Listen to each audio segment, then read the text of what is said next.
I'm Greg Hunter. Welcome to USAWatchdog.com. With us, a brand new guest, a man who I've seen on the internet. He's a kind of a prolific writer and also an expert, particularly in precious metals. We have a new guest, and his name is John Embry. He is the Chief Investment Strategy. Of course, you see the background in John there at Sprott Asset Management. John Embry, thank you so much for joining us today on USA Watchdog. It's my distinct pleasure, Greg. I wanted to talk about some of your last articles in August and in June. And, you know, you wrote about and documented, and it's been well documented, you know, not more than a few years ago, people were, oh, well, you know, I don't know if it's really, manipulated. It's kind of, I don't know if it is manipulated. You know, people who thought that were on the fringe. They were wearing tinfoil hats.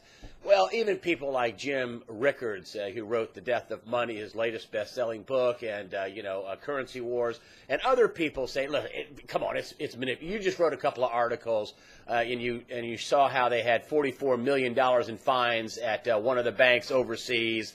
I think it was, what is it? Was it Deutsche Bank? Yes. No, it was Barclays. Barclays Bank had a 44. Yeah, and then you had the German regulators talking about, how BaFin, how the top head of BaFin saying it could be worse than LIBOR, which is, hundreds of trillions of dollars in interest rate rigging. And I want to get to past the whether or not it's rigged or not, because I think you have laid out your case, as in many other people, a lot of people have laid out their case. The market's 100% rigged. I want to kind of get to the end game.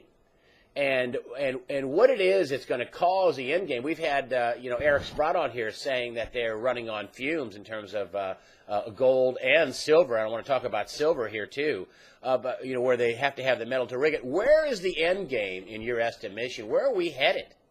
Well, I think we're very close now, Greg, in the sense that the physical supplies of both gold and silver are being diminished at a fast clip. I just saw that Indian imports were up 176% in the latest month. And it's all gold or silver?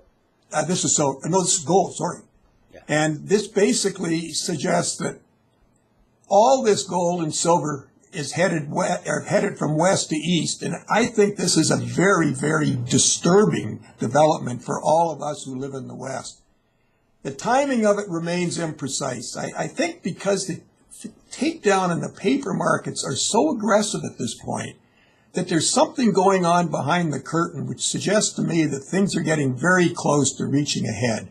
And we won't know till it happens, but I think you've got to be on the right side of the trade the moment it happens. You can't be late.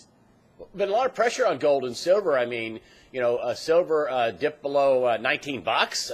Gold is in the 12s and been going up a little bit, down, up a little bit, down, up a little bit, up a little bit.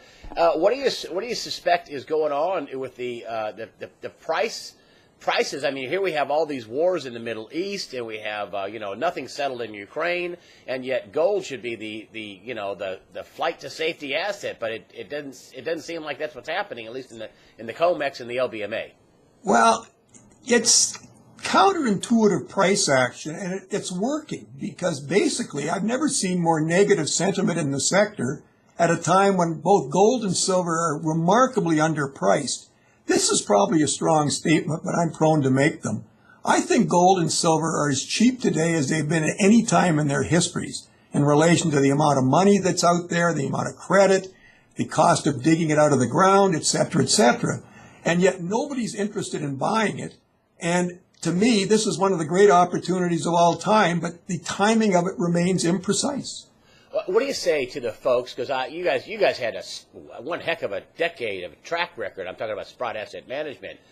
You guys were hitting it out of the park every year, year after year. And then, in 2011, it seemed like the price, even people like Paul Craig Roberts, a former assistant Treasury Secretary, father of Reaganomics, had just laid out, him and Dave Kranzler, I think, just laid out how they're dumping the price, and they're dumping a third or a fourth of the entire mining production in 5 minutes onto the market. And I don't know if that's exactly, but dumping a ton of naked shorts, equivalent to a lot of the annual mining production that they just didn't have. Well, what, in your estimation, is that what got some of the guys picking gold and silver to go higher? Is that because the debt's going higher? Is that why you missed it so much? Is that, did you not see the manipulation coming which is off the charts. This is an excellent question, Greg. I think what we missed, and I've been thinking about it a lot, is that we didn't fully understand the extent of the new financial innovation. I mean, what you have today between derivatives, high-frequency trading, algorithm programs, and what have you, you can do amazing damage to markets and put them almost anywhere you want. And the only thing that can stop something in the case of gold and silver is there is a physical context to it. And it's our opinion that the physical supply of gold and silver is reaching critically low levels. And when that day has arrived, I think the pricing mechanism will turn over to the physical market away from the paper market. And the people that are short the paper market are going to have a religious experience.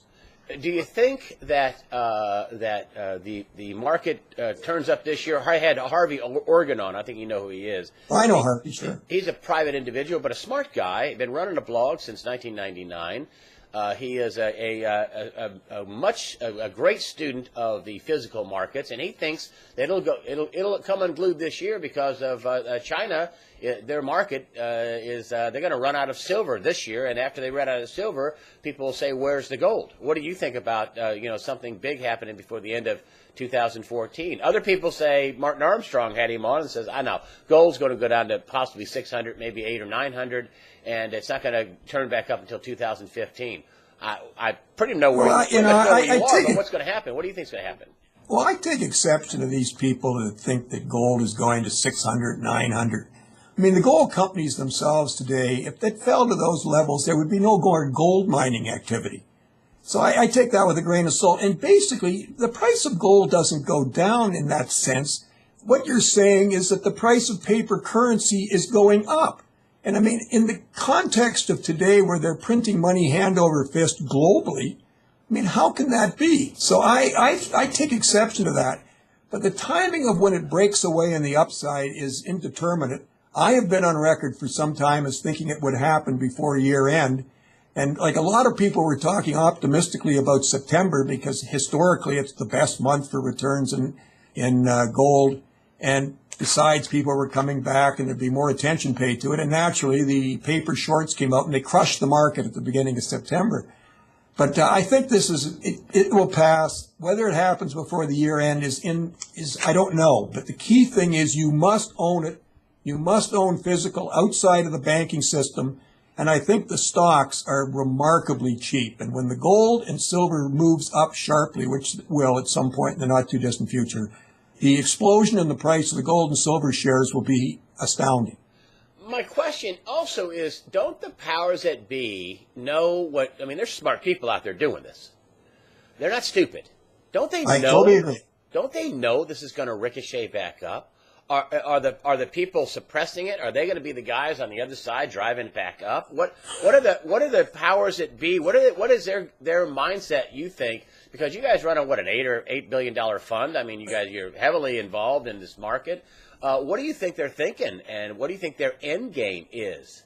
Well, that's an excellent question because I think and there's been a lot of papers written that show there's an empirical relationship between gold and real interest rates. And if the gold price were to truly reflect what is going on in monetary policy today, I think real interest rates would rise quite significantly. And given the amount of debt that's polluting the world system and the banking system, this would put paid to the banking system and most particularly the derivatives that are all through the banking system. So to me, this is the end game, and that's why it's so vicious in terms of the paper suppression right now, because basically when this turns, it's going to change a lot of things. Go ahead.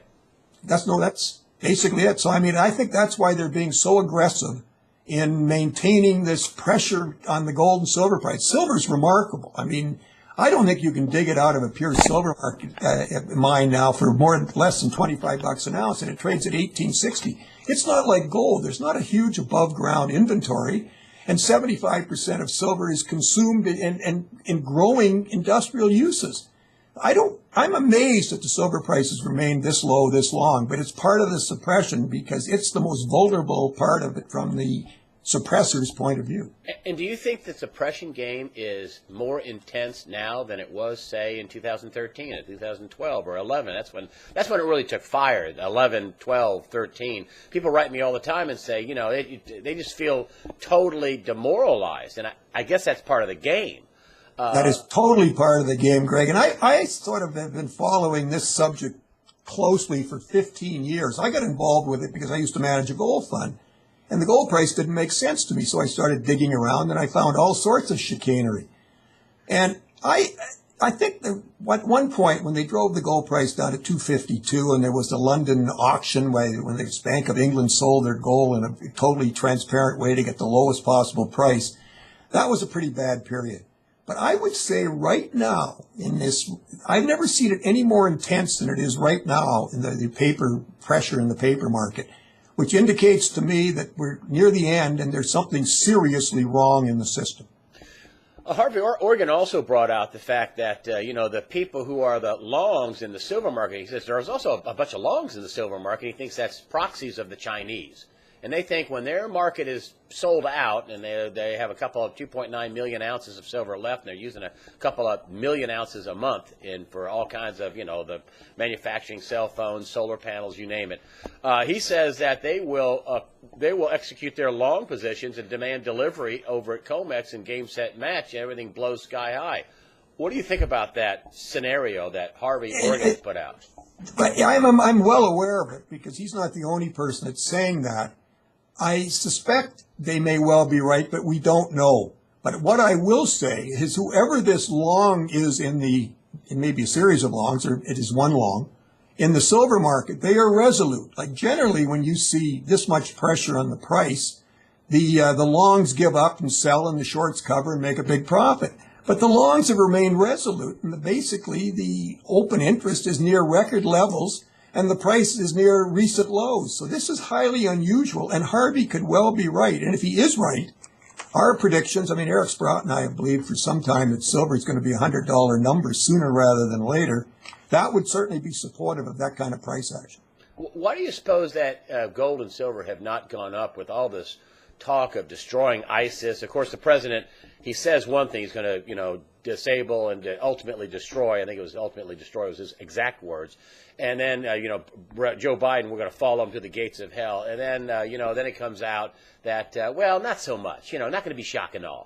And no boots on the ground, of course, no boots on the ground. It's like, and plus, then there's the whole idea where it looks like the U.S. armed, at least in part, ISIS, Al-Qaeda, it just looks very mixed up, screwed up. And it just seems to me people would want to run to, no matter what you think it is, people would run to gold and silver. Why don't you think that's happening?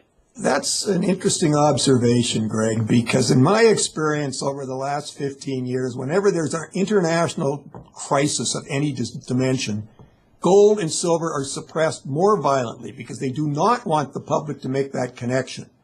And so this has been I think this is one of the reasons why the suppression is so aggressive here, because as you correctly pointed out, there are so many issues. It's just not the geopolitical issue. It is the financial issue. It is the economic issue. There's exogenous factors developing now like Ebola, which scares the living devil out of me, and climate change where you've got the California drought. There's a zillion things going wrong. The U.S. dollar to me is extremely vulnerable in this circumstance, and it is the antithesis of gold. So gold has to be held back, and silver as a result of being connected at the hip to gold. So this is the battle. I call this the end game, and this is the battle to the finish, and gold and silver will win, and we're just determining how long it's going to take. Well, when you say you have to have assets outside the banking system, why? What do you envision? Well, I think that there's been evidence already that people that have gold in a allocated account in a bank, and in several instances they've gone to get their gold, and the gold's not there. So to me, it's much safer to have your gold in a private vault or in your own possession, and not run the risk of somebody taking your gold and lending it out unbeknownst to you. Do you think we could get into a Mad Max type scenario? A complete financial meltdown at some point, maybe not before the end of the year, maybe sometime in 2015, maybe some suitcase nuke goes off somewhere. After all, there were, more than 1,000 unaccounted for when the Soviet Union broke up. Do you think we could get into a real difficult time in the economy that people aren't counting on? Greg, this is my greatest fear. Quite frankly, I find the complacency today about the whole situation, and I think it's based largely on, markets are acting right, stocks and bonds are up. People want to believe things are going to be all right, and they're not going to be all right. And quite frankly, my greatest concern is I'm right, because I think the societal impact of my being right and sort of seeing something come unstuck in a big way could be very unpleasant. And I've had the great advantage of growing up in one of the greatest periods in history. Anybody that was born sort of before or after the Second World War and had the opportunity growing up in North America has had a life that is to be, really envied.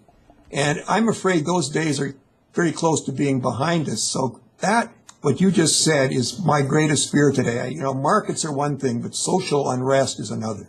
What puts those days behind us, though? What does the financial and geopolitical landscape look like if you're saying there is going to be a big reset, adjustment, crash, whatever?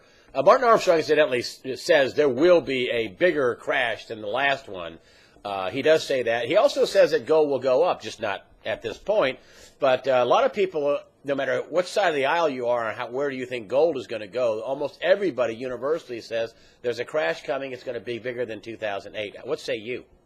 I don't think there's any question that there's a crash coming. It's going to be bigger than 2008. And the reason I would say that is nothing has been corrected in the interim. I mean, the amount of debt in the world, the amount of derivatives have risen. And as a result, when the next crash comes, and it will come, all the ammunition has been fired. I mean, the last time the sovereigns bailed out the banks, but now the sovereigns are technically bankrupt. So you can't do that again. And interest rates can't really go any lower. I guess you could have negative interest rates. It remains amazing to me that anybody would hold this garbage at the kind of interest rates you're getting, but they do. But so, that when the next one comes, I think it will be worse, and there will be less antidotes to fight it off. They're talking about raising interest rates. Ambrose Evan Pritchard was talking about how that he thinks, a few weeks ago, saying that the Fed is going to end up raising interest rates, and it's not going to. Gold and silver aren't going to like that very much, and I don't think the Chinese are going to like that very much. The fact is that gold and silver haven't liked it very much when the interest rates have been dropped to zero. So I would take issue with that. I think that if they raised interest rates, and I don't think they will willingly, I think the victims will be the bonds and the stocks. They're the things that are particularly elevated today because of the low interest rates and the monetization of everything. And to sort of hide this from the public, gold and silver, which are the canaries in the coal mine, have been suppressed.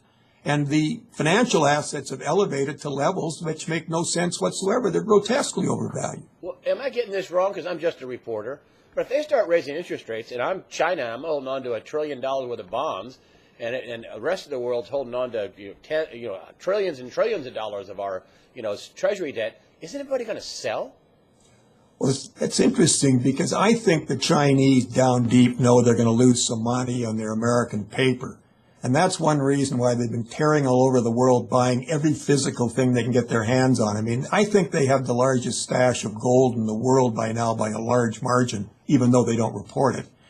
And I think they've been buying up everything in Africa they can get their hands on.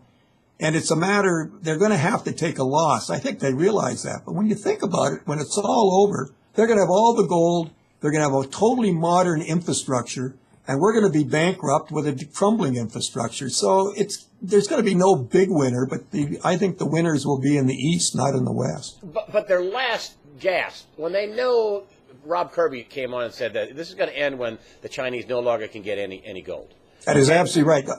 I know Rob well, and I have an enormous regard for him, and he's absolutely right.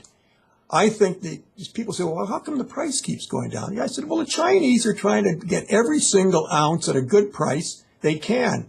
And when they can't get any more, then the game is going to change and the price will be marked up in the physical market. But at that point, wouldn't the Chinese say, okay, let's get what we can out of the treasury bonds. We don't care about America. Let's sell. I think there's a very strong probability of that. I mean, quite frankly, anybody owning treasury bonds and bills today, I think is running an enormous risk. And if I'm correct in what I say, I think when this all breaks, you're going to see the biggest wealth transfer in the history of mankind. And the other thing I wanted to ask you about, because you're chief investment strategist, and you have to have all the stuff, and I don't know the answer. And it just hit me when I was thinking about doing the interview. I wrote up a bunch of notes down and questions for you. And one of the things I said, well, he must have a strategy for, we're pushing this war in Ukraine, which is bizarre. We started more sanctions after a ceasefire started, which is kind of crazy. We're, going after ISIS, which some people say, the U.S. funded. And now we're kind of teaming up with Iran through the back channels. This is a country on our terror list. The long and short of it, wouldn't that China or Russia or somebody like that say, we want to inhibit the ability of the United States to conduct war. Let's crash their treasury market and sell. Couldn't somebody do that as a financial act of war to limit the United States' ability to carry on their military operations and fund them? That is an excellent observation, because right now I would submit that the U.S. and their banks and what have you are suppressing the oil, gold, and silver prices to try to cripple Russia and some of their other enemies. And I think, ironically, that they are more vulnerable, because if the adversaries, say the Chinese particularly, and the Russians to a lesser extent, were to decide to attack the U.S. Treasury market, that could really bring chaos into the U.S. system. And you just pointed out something that could very well happen. I think the people that are running the strategy in the United States are being very short-sighted here, and I'm baffled at their whole Ukraine strategy, to be quite honest. Do you think there's financial war going on right now? Yeah, I do believe there is, yes. I think basically nobody wants to fire any bullets because it could lead to a nuclear event, and it's much easier at this point to conduct financial war, and I believe that's exactly what's going on. Do you think that's why the Pope said that what we have is really World War III done, and this is not an exact quote, but these are his words, done in a piecemeal type way? We really have World War III, piecemeal World War III, is what the Pope said. Yeah, I think that's an interesting observation. I think it's being done financially and in sort of little bites on the physical side, but nobody really wants to commit too strongly because, of the implications. Albert Einstein many years ago said, I know not with what weapons the Third World War will be fought, but the Fourth World War will be fought with sticks and stones. And I think people should think about that, because you're playing with fire when you get into this sort of activity. I'm going to get you out on a limb here, and I'm not going to saw you off, though, but what do you think gold and silver will be at the end of the year? I've said gold could be 2,000, but as we get closer to the end of the year, and it's being suppressed as violently it is, I don't know. But I will say that when it moves, and this is the big thing, when it breaks away from these paper constraints, I think 2,500 is an easy target. Whether it happens in the next 4 months or the next 10 months, to me, is somewhat immaterial. The key thing is, if you don't own any, you'd better own some right now, because even if it goes lower, if you're wrong and it doesn't go lower and it starts to take off on you, you may not be able to get any. And silver, I know you guys are big silver people too, so something for the silver investors out there, what do they think? What do you think about that? Well, I think that, as you're well aware, Greg, the gold-silver ratio is a really interesting one that's been all over the map in the last 50 years. It's been as high as 100 to 1 gold. An ounce of gold's been worth 100 times an ounce of silver. It's been down as low as 15 to 1. I think when this gets underway and both gold and silver start rocketing to the upside, the gold-silver ratio, which is currently in the north of 60 to 1, is probably going to fall in stages to 30 to 1 and maybe as low as 15 to 1. So as much as I love gold, fortunes are going to be made in silver and silver shares. And final question, what's going to cause this rocketing up? Are they just going to one day at the COMEX say, we're out, we're not going to deliver, we're going to pay in cash? Or LBMA, because that's an association, not a real market, as like COMEX is. It's more of an association. So what's going to rocket it up? I think there's a lot of potentials. As you know, the Shanghai Exchange is going to go into full overdrive in the next 3 or 4 weeks, and that's going to be more a physically based market. And that's going to put stress on COMEX and LBMA. I don't think they will declare force majeure. I think they'll be forced into it by somebody, calling for delivery, which they can't deliver. There's an open interest in silver now on the COMEX of something like 850 million ounces. There's 60 million in the category that's available for delivery. This is madness. Like, I don't know why anybody would own a long there on that premise, because you're not going to get silver. You may get some, but in the end, you're going to be settled for paper. So I think people should be working outside of the COMEX and trying to lay their hands on all the physical gold and silver they can get in this environment, because the pricing will not remain depressed for that much longer. But you think that's what's going to be a non-delivery, a paid in I think paper? that somebody's going to ask for the silver or gold at some point, and there's going to be a failure, and that could well trigger the whole mess. John Embry, the Chief Investment Strategist at Sprott Asset Management. Thank you, John, for coming to us and on USA Watchdog and giving us your analysis of the gold and silver market. Thank you very much. Greg, it was my pleasure, I assure you.